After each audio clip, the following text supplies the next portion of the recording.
maybe you have this dream of taking a career break, taking a sabbatical, taking time off to be with your family, just taking time. But there's one big thing that stands in the way from you realizing this dream of yours, and that is fear. The fear is real. Trust me, I get it.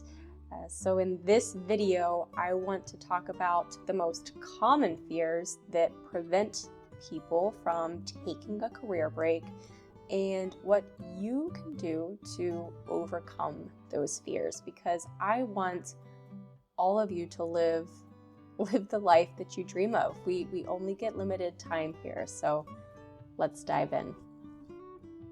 The biggest fear for me, and likely the biggest fear for most people, is the fear of financial instability. What happens if I resign from my job and I don't have steady income coming in anymore? What happens if I run out of money? What happens if I haven't saved enough? What happens if I can't get a job again and I'll never have any income ever again? These are all very natural fears, but these are fears that can be overcome. For me, I found that the biggest way to overcome this fear was planning. And I will say that when I personally approached a career break, it was not something that just came up one day, right? It wasn't just something that, oh, I'm going to do this year. It was years of planning, and it was years of planning that I was willing to do to make sure that I was able to overcome the fear of financial instability, right? So the biggest thing you can do is to create that financial cushion that's going to allow you to give yourself that time to do whatever it is you want to do. You want to travel, you want to stay home with your kids, you want to start your own company, whatever it is.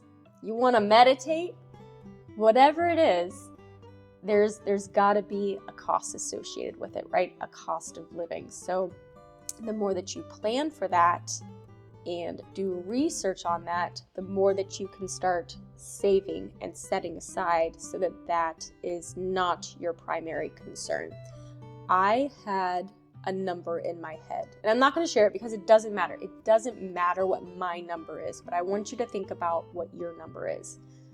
My number was big. It was scary big, but it was the number that I knew that once my husband and I, once we had this amount of money in savings, that I was going to feel okay to take that next step and resign, where I'm no longer getting a salary. And you know what? The moment we talked about that number, we said, okay, this is the number. This is what we need to have, not only to live life for a year, but to have stocked away in case something happens with the house, to have saved up for potential health care needs, because we're going to lose our health insurance in the US and we'll have to get some individually. We went through all of our biggest concerns about finances and said, okay, that's the number. And you know what? We hit the number and then we exceeded the number. So that was the big green flag that allowed me to proceed this year. And so I would just say, do not underestimate the planning. It's going to look different for everybody, right? But think about your number, really understand what it is that you need to have in savings, and then make it happen. The second biggest fear that I had right on the coattails of the financial side is the fear of losing your career progress, right? That is a completely natural fear. And if you're someone who takes their career quite seriously, and I consider myself to take it seriously, it can really feel like you are pushing pause on everything that you've worked so hard for, that I've worked so hard for the last 20 years. But rest assured, it doesn't have to be that way, right? I haven't spoken much about this, but there was another time in my life where I did take a bit of a career break, and I hesitate to call it that because it was more of a shift. But I was working in healthcare in Cincinnati, Ohio, where I'm from, and an opportunity presented itself to relocate to California and to spend a year being a live-in nanny. And I think for a lot of colleagues and maybe family and friends, they were a little bit baffled by that decision, right? Like, why would you stop your career progression? You've gone to school, you've gone to grad school to study this thing, why would you do that? But I knew that it was the right thing for me. And taking that time then really gave me a fresh perspective. It allowed me to build some skill set even while I was a nanny that made it easy for me to jump back into employment the following year. And so not only was it not difficult for me to jump back in to a more traditional career, I actually jumped into a higher paying consulting position than I would have, quite frankly, if I would have stayed in my previous job. So taking this time off does not necessarily mean that you are pushing pause on your career. It doesn't mean it's going to set you back. People will move forward without you, and sometimes that can make you feel maybe hurt your ego a little bit, right? My whole team that I worked with just a few months ago, every single person on that team has been promoted, and I am thrilled for all of them, because they're the best, right? They work so hard. They're super creative. I'm so happy for them. They're deserving. But also a little part of me is like, oh, Natalie, what are you doing? And that's just natural human emotion, right? I don't regret my choice, and I know that taking this time off now is going to set me up for the future. Also, I want my career to look a little bit differently, and I was pretty vocal about that even when I was employed, that I've always wanted to work for myself. And so this is giving me that time to make that big shift, to try something new. And maybe it's not going to work out, but I have to have that experience. I have to try. And even if I fail at being self-employed and I go back to a more traditional employment, then it doesn't mean I fail. And I don't believe it's going to set me back in any way. So just keep that in mind. The third big fear is the fear of the unknown.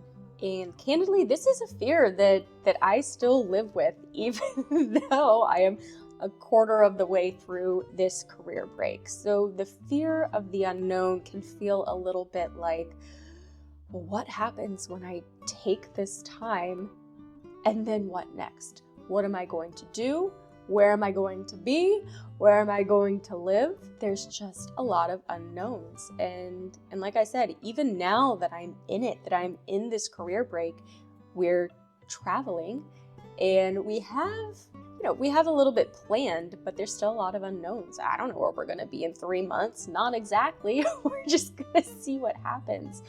And I think it's really important to be able to embrace that feeling of the unknown and tell yourself that it's going to be okay, because you have planned for this, you have saved for this, you have spent time to think about exactly what it is that you want to get out of it. And yes, there are unknowns, and yes, that is uncomfortable, but what will be, right? So don't let that fear of the unknown stop you from taking this next big step to do exactly what it is that you want to do. And the best way that I found for me to help overcome these fears, this might sound a little bit Pollyanna, but I find reframing to be really helpful. I am a worrier. My husband will tell you, I worry. I worry about the spending. I worry about healthcare.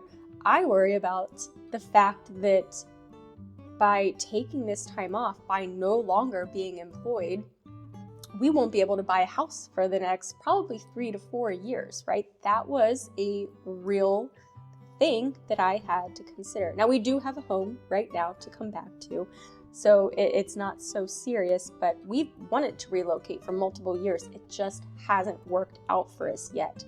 And so when I gave up reportable income, I knew that means that, we're no longer going to qualify for a mortgage until I either go back to employment at the end of the year, or I start my own business and I have to wait a few years to show the income that I have to be able to qualify.